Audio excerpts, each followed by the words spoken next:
Take us through your thought process before a field goal, and does it change when you're stepping up for a 57-yarder? Thank you. I appreciate the question. So basically, every time I go out there, I try to keep it the same routine, same snap, same hold, keep everything, try to keep it similar. Even when we're out there from deep, just focusing on my routine will kind of get rid of all the outside distractions.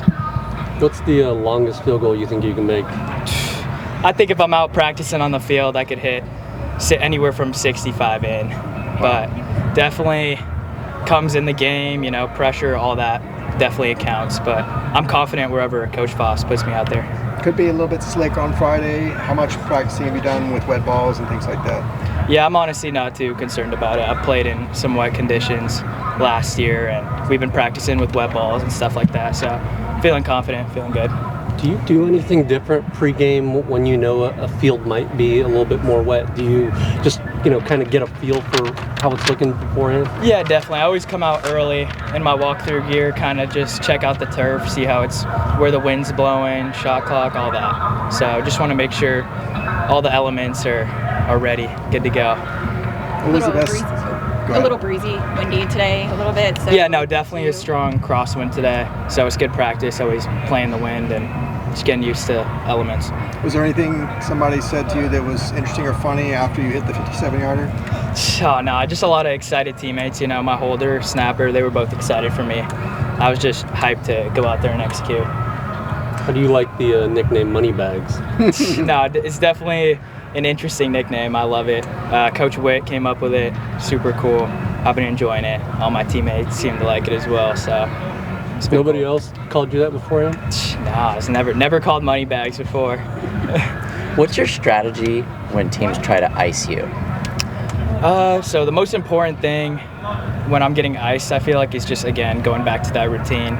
Just focusing on what I can control in the moment and not what everyone else is doing. Do you like to come back to the sideline? Do you like to just stand away? Nah. Or I mean, if I get iced, I'd like to hit the practice kick before, but there's not really too much strategy to it. Just try to stay focused and keep my head down, swing through.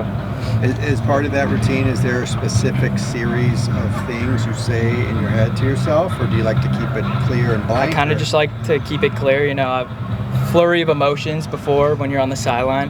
As soon as I step on that field, I feel like all goes out the window. All my focus is directed towards just that kick, making that kick.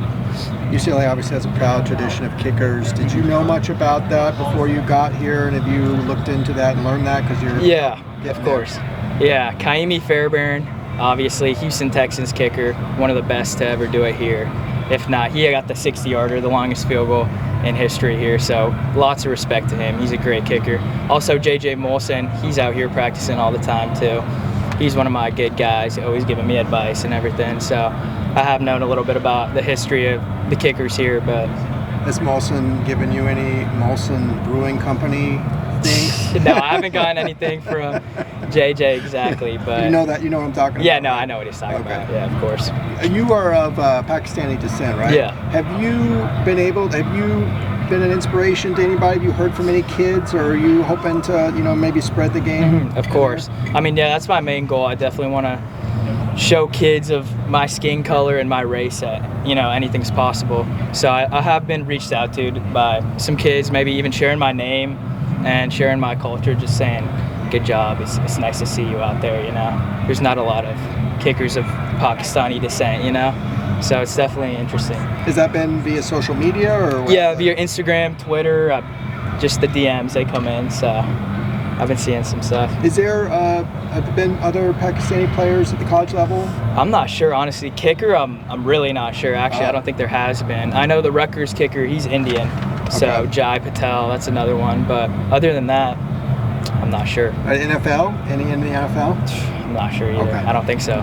The success rate for kicks from 50 plus has really gone up immensely over the past few years in college and NFL. Yeah. Any ideas on why the kicking game has improved so much? I just think the technology it's come super far. Young kids are starting on kicking on the skinnier posts we got out here. So I think just starting younger, it's become more of a trend. Like, kids are starting it earlier and really taking an interest in it. So I think that's why there's been such a spike in longer field goals, Carson, do you think there's a day coming where, at least in the NFL, they'll go to the skinnier uprights to make it more difficult? I could see that happening actually, because they have been trying to adjust rules to make it harder on kickers, because a lot of kickers have been doing really well. Carson talked about the efforts that they make to keep the walk-ons attached and feel like Yeah. they're part of the team. Of course. Can you just talk about some of the efforts the team has made to keep the specialists intact? Because you guys are kind Yeah. of separated so much. No, yeah. I mean, I feel it's really important. The specialists as a group is super tight, and I feel like us motivating each other is really what keeps us going every day, just trying to get better, each individual person at our craft. So I feel like that's played a big part into... But you guys feel connected to the... Of course, yeah. I feel like this year, for sure, there's been a lot of just skill players, other position players who have really just kind of mixed in with the specialists, make us feel more part of the team. Because I know a lot of places it's not like that. Between Coach Witt and Tucker Meyer too, how much does having coaches dedicated to you guys help with that as well? Of course, yeah. Having Coach Meyer is definitely a big plus this year. He's working directly with us. And then Coach Witt, always a great guy to just give support and advice, get it from. So And it's nicknames. great. Yeah, nicknames too. Coach Meyer doesn't like it when you do the fire drill and go a little too far with it. Yeah, no, when I run off on the fire drill. Yeah, I love Coach Meyer though. He's a great coach. So As far as the mindset of a kicker, right? It's kind of like a pass-fail type of thing, right? Yeah. People only notice when you make them or miss them. Mhm. Not so much the in-between, whether it's the snap, the hold, whatever. Yeah. What's that like, just having that kind of, I guess, consistent pressure every time you go out there? yeah, I've tried to become very not result based, I guess. So I mean, even if I hit a clean ball and missed by a foot, I mean, sure, it's not good, but I'm definitely disappointed that I missed the kick, but I'm not mad that I hit a good ball, So it's really just focusing on that routine. It comes back to the routine always. Just that's what keeps me away from just good, no good, Just focusing on what I can control every kick.